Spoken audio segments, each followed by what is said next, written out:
എല്ലാവർക്കും best bet PSC എന്ന ചാനലിലേക്ക് സ്വാഗതം. PSC പരീക്ഷകൾക്ക് സ്ഥിരമായി ചോദിക്കുന്ന ഒരു ക്വസ്റ്റ്യൻ ആണ് റിലേറ്റീവ് പ്രൊനൗൺ എന്ന ഭാഗം. ഈ ഭാഗത്തിലെ ഒരു റാങ്ക് മേക്കിംഗ് ക്വസ്റ്റ്യൻ നോക്കാം നമുക്ക്. അപ്പൊ ഈ ക്വസ്റ്റ്യൻ ഡിസ്കസ് ചെയ്യുന്നതിന് മുന്നേ ഹൂ, ഹൂം ഇവയുമായി ബന്ധപ്പെട്ട കുറച്ച് നിയമങ്ങൾ നമ്മൾ ആദ്യം പഠിക്കേണ്ടതുണ്ട്. നമുക്ക് ക്ലാസ്സിലേക്ക് കടക്കാം. ഹൂ, ഹൂം എന്നീ റിലേറ്റീവ് പ്രൊനൗൺസ് വ്യക്തികളെ സൂചിപ്പിക്കാനാണ് ഉപയോഗിക്കുന്നത്.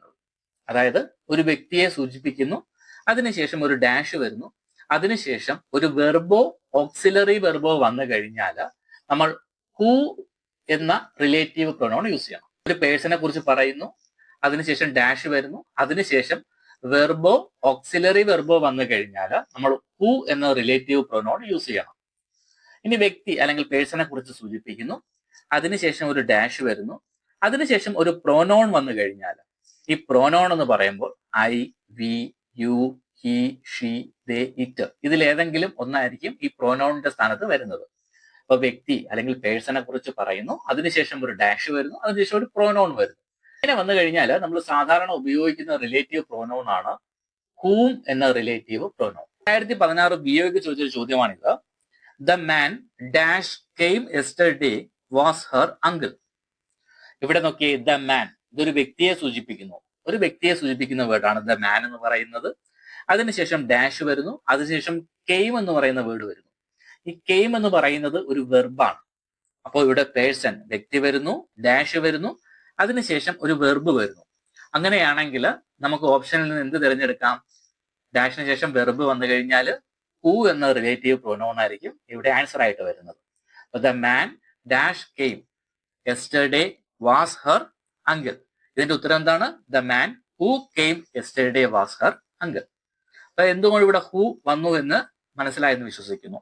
അടുത്ത രണ്ടാമത്തെ ചോദ്യം, this belongs to the lady dash we met in the train. 2018 മേൽവാടെന്ന് ചോദിച്ചൊരു ക്വസ്റ്റ്യൻ ആണിത്. This belongs to the lady, ഇവിടെ ലേഡി ഒരു വ്യക്തിയെ കുറിച്ചാണ് സൂചിപ്പിക്കുന്നത്, അല്ലെങ്കിൽ ഒരു വ്യക്തിയെ കുറിച്ചാണ് പറയുന്നത്. അതിനുശേഷം ഡാഷ് വന്നു, അതിനുശേഷം വി എന്ന് പറയുന്ന പ്രോനോൺ വന്നു, വി എന്ന പ്രോനോൺ വന്നു.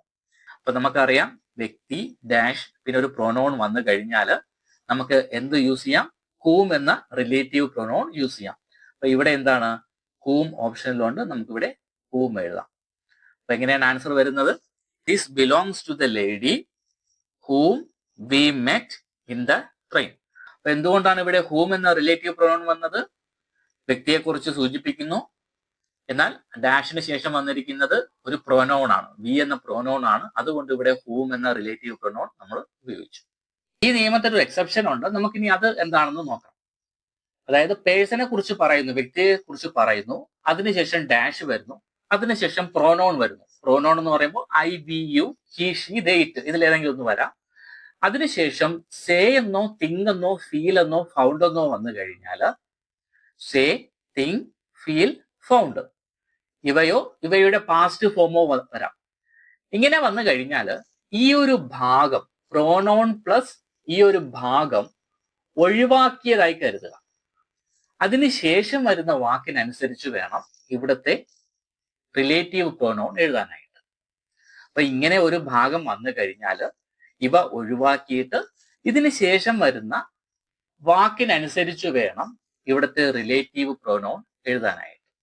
I met J.K. Rowling dash they say is the richest person in the world.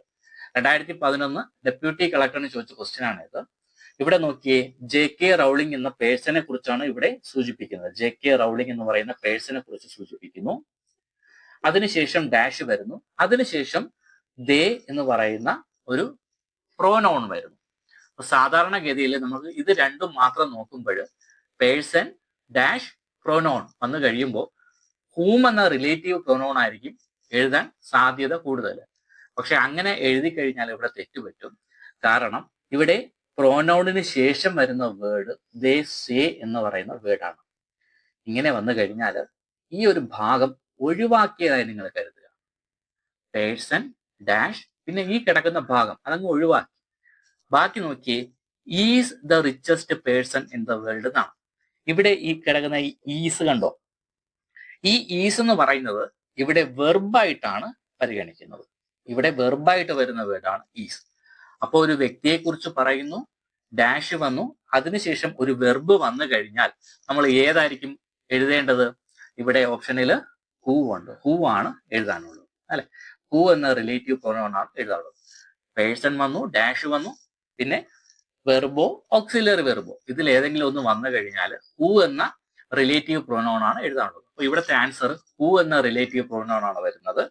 അപ്പൊ എന്തുകൊണ്ടാണ് ഇങ്ങനെ വന്നതെന്ന് വെച്ച് കഴിഞ്ഞാൽ ഇവിടെ പ്രോനൗണിന് ശേഷം സേ, തിങ്ക്, ഫീൽ, ഫൗണ്ട് ഇവയിൽ ഏതെങ്കിലും ഒരു വേർഡ് വന്നു കഴിഞ്ഞാൽ ഇവ ഒഴിവാക്കിയതായി കരുതിയിട്ട് അതിനുശേഷമുള്ള വെർബാണോ ഓക്സിലറി വെർബാണോ അതിനനുസരിച്ചുള്ള വേർഡിനനുസരിച്ച് വേണം ഇവിടെ റിലേറ്റീവ് പ്രൊനൗൺ എഴുതാനായിട്ട്. അങ്ങനെ വരുമ്പോൾ ഇവിടെ റൗളിംഗ്, അതിനുശേഷം ഡാഷ്, അതിനുശേഷം ഈസ് എന്ന വെർബ് വരുന്നു. അങ്ങനെയാണെങ്കിൽ ഇവിടുത്തെ റിലേറ്റീവ് പ്രൊനൗൺ ഹൂ ആണ്. PSC പരീക്ഷകളിലെ ഒരു ചെറിയ ഭാഗമാണ് നമ്മൾ ഇന്ന് പഠിച്ചത്. നിങ്ങൾക്ക് ഈ ഭാഗം നല്ലതുപോലെ മനസ്സിലായെന്ന് വിശ്വസിക്കുന്നു. ഇതുപോലുള്ള കൂടുതൽ ക്ലാസ്സുകൾക്കായി ചാനൽ ചെക്ക്ഔട്ട് ചെയ്യുക. Thank you for watching.